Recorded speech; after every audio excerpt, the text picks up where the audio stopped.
Hello everybody and welcome back to my channel, and today I have something pretty exciting because this is a type of video I have not done, I believe, in 5 months, and that is of course a net worth update. I used to make a net worth update every single month, and with the Transfer Tuesday videos and the Budgeting with Me videos, these seem to slip into the background, which is okay because I know a lot of people don't actually track their net worth on a monthly basis.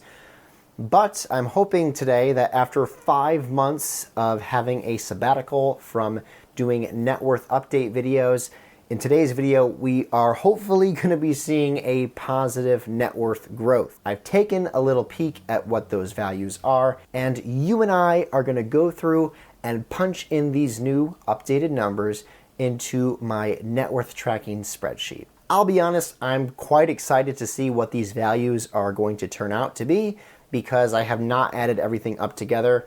And as I've said many times on this channel, my goal with my finances is to not only be debt-free, but hopefully someday have a net worth that grows to over $1 million. So I'm taking these small steps every month. That's like with the other videos I post here on this channel to further my net worth and get me to that hopefully someday $1 million mark. Okay, we have not taken a look at this spreadsheet in quite some time. Like I said in the beginning intro of this video, I think the last time I made a net worth update video was August of 2022, though I don't think I may have done one for September, but when I came in here to kind of get things ready for January of 2023, the September numbers were not completely filled out, and I couldn't go back and revert time to figure out what those were, so I just deleted them. And we're going to start as if the last time I did this was August of 2022. So as you guys can see, I got January 2023 pulled all up and ready, and we are going to go through and punch in these numbers. If you're wondering what the blacked out boxes are, basically if you go back and watch some of my older net worth update videos, you will see that I have a ton of numbers and words here from past months.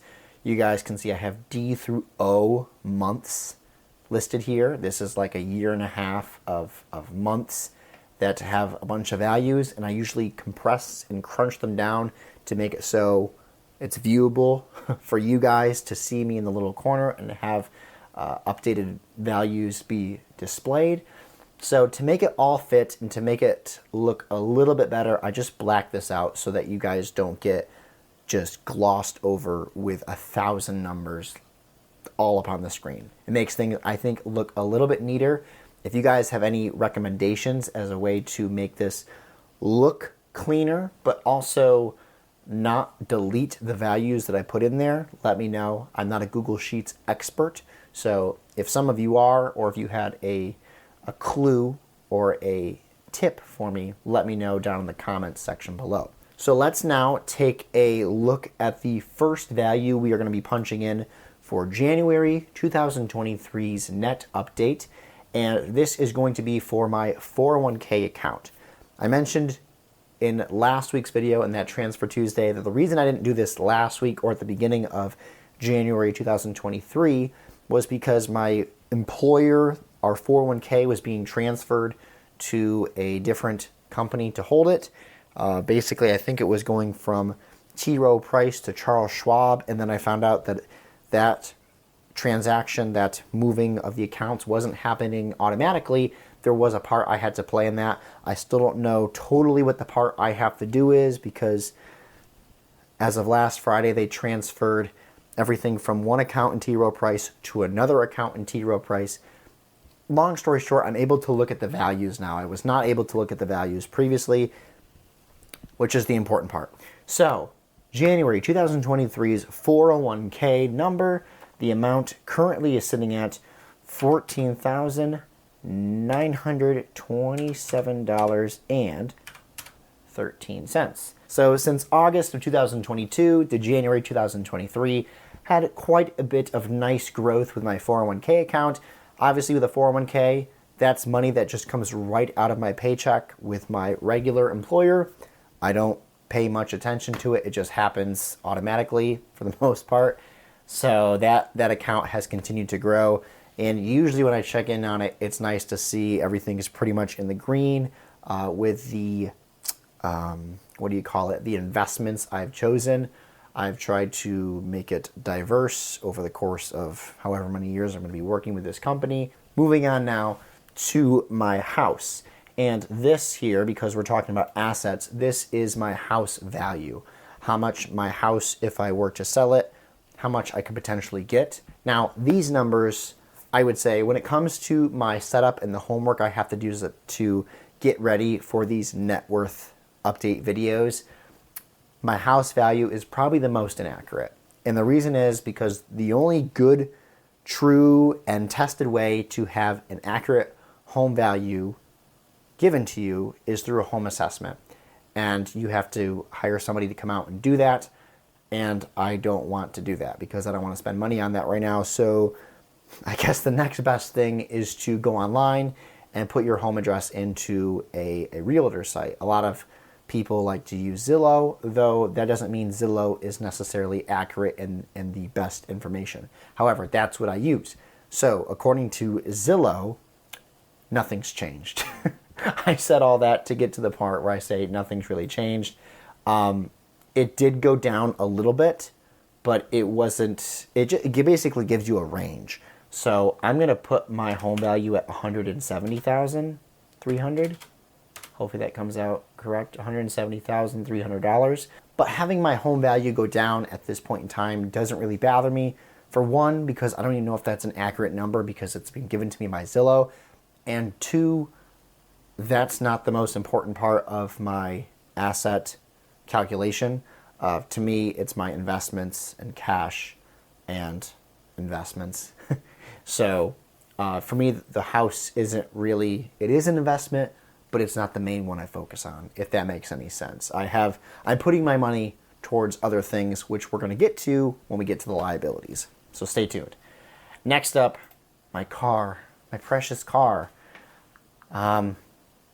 So sadly, as vehicles do, they lose their value, and I haven't made one of these videos in so long that when I went to check on my vehicle's value, which, to be honest with you, it's not something I think about. For me, my vehicle, I like it. I take care of it as best as I can, but it's not something that I'm hoping the value remains high with because I'm not ever going to sell it. I'm pretty much going to drive it until it has to go on the back of a flatbed to pick apart, which is a local junkyard. My vehicle's value has dropped, unfortunately, to $10,000. But that's just because I live in an area of the country where vehicles don't last long. There's a ton of salt on the road because there's a lot of snow, although this year it hasn't snowed too much. But in addition to that, I drive for work, so I'm putting a lot of miles on my vehicle each year. I got my vehicle in 2019, and I think the last time I checked, I'm at 87,000 miles on it, which is quite a bit to put on in such a short amount of time, but 'tis life, and that's my job. So I would really say that's the only downside to my job is that I use my vehicle for travel. Anyway, moving on from there to savings and cash. This is another category that we have seen some growth in, so everyone get ready. Because the last time I checked, I looked at the Mint Finance app, and it has all my cash accounts, both with my regular bank and my Ally Savings Bank. And the number that it told me right before filming that my cash is at is $36,200. Nice growth from August of 2022. The primary reason for such a high growth with my cash and savings is, of course, my saving up for my government student loans. Not going to go into the whole spiel right now because I talked about it in so many of my other videos. Go check out my student loan debt payoff playlist. My payoff playlist. Sorry for that. Go check that out where I talk about what I'm doing with my savings goals and all of that. But that is why this number has grown to $36,000 now, is pretty much because of that savings goal I have. But I'm glad because that is going to significantly raise my net worth. Moving on now to my Roth IRA, and without going too much into detail on why, I have two separate Roth IRAs. I need to combine them. One I'm no longer contributing towards, and the other one I have been contributing towards every month since, I don't remember when. You guys can go back and look at my videos. I don't have that information pulled up now, but I want to say I've done it for at least 6 months. I want to say since April, but I could be wrong on that one. Anyway, I have two separate Roth IRAs, so I just take whatever they're at and add it together. So my Roth IRA value as of January 2023 is, I have to say a lot of numbers in these videos. It gets very tongue-tiring. Is $2,254.82. Nice growth since August of 2022, which we would expect to see because I share with you guys pretty much every Tuesday, well, at least one Tuesday a month, my transactions to my Roth IRA account. So I'd hope to see that those accounts grow, and they have, which is why consistency is important. So good job, Michael. Good job for being consistent with that, but keep it up. Don't be slacking. All right, here's something I'm slacking in, but it's okay to be slacking in for where I'm at right now with my financial goals. My regular taxable brokerage account. I have this with TD Ameritrade, and I have not contributed to this account in over a year now, which is fine with me because when it comes to investing, the first two buckets that I like to invest in first is my 401k and then my Roth IRA.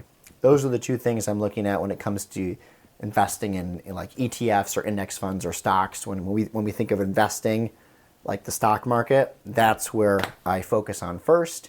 When I first found out about investing and I thought it was really cool, I of course went to a taxable brokerage account thinking that all my answers, my financial worries would be answered in that account. And after reading books and listening to other smart financial people, I've realized that that's not the way to go. For me, that only caused a lot of stress financially because I was just gambling. It was basically like going and playing the lottery for me. I would hear one friend talking about how they made off well with some penny stock, and then I would go try to buy it, and then I would hear about someone saying that AT&T is a great company to invest in, and then I would buy a bunch of their stocks, and then they would be in a ton of debt because I didn't do my financial research. Anyway, long story short, this number has not gone up. It's gone down.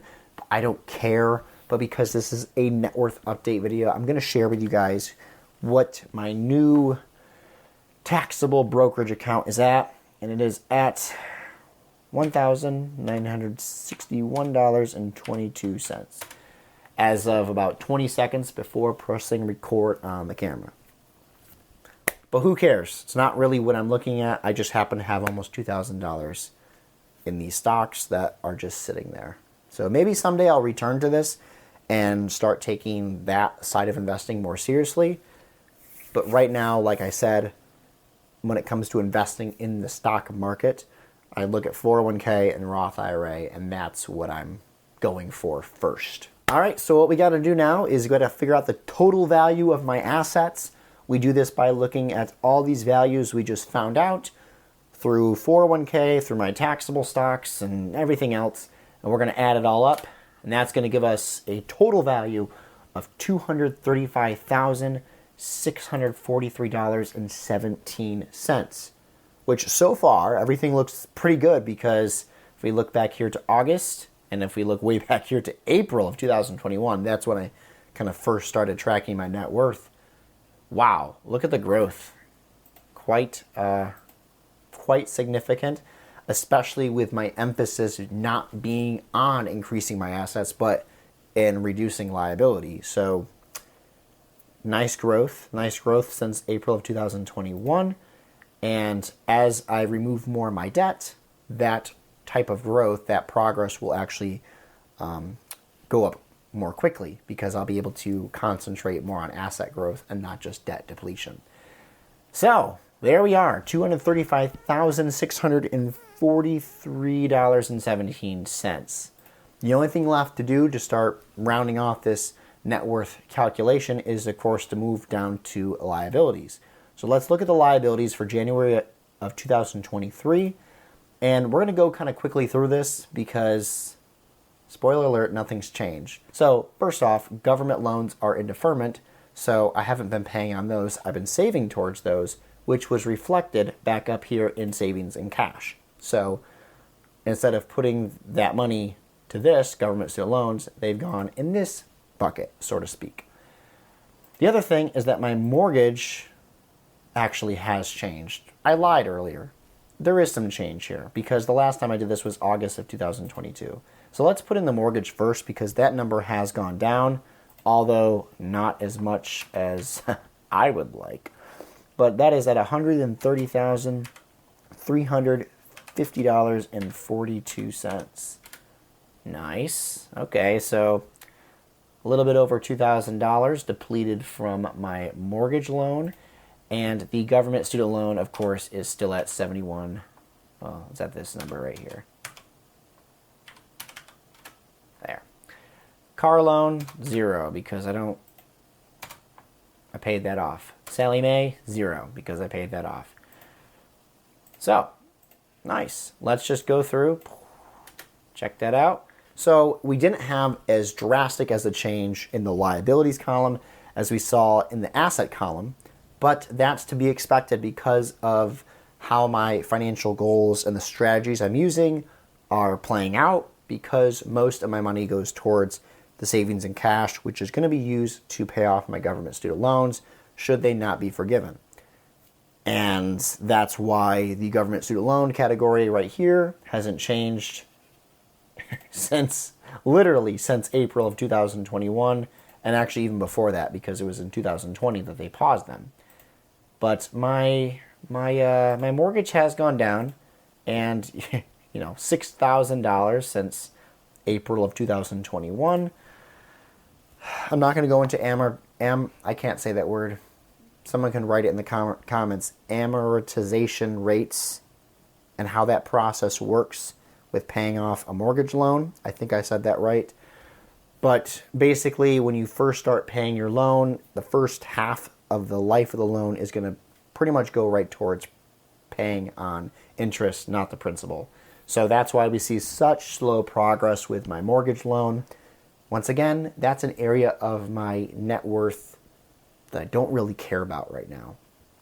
I pay $1,041 every month towards my mortgage, which I think is great in comparison to other properties where I am locally. I hear about how much they pay for their mortgage, and it's like, whoa, that's crazy. I'm happy that I locked in my mortgage rate and cost when I did. So that brings us to a total amount of $201,757.57.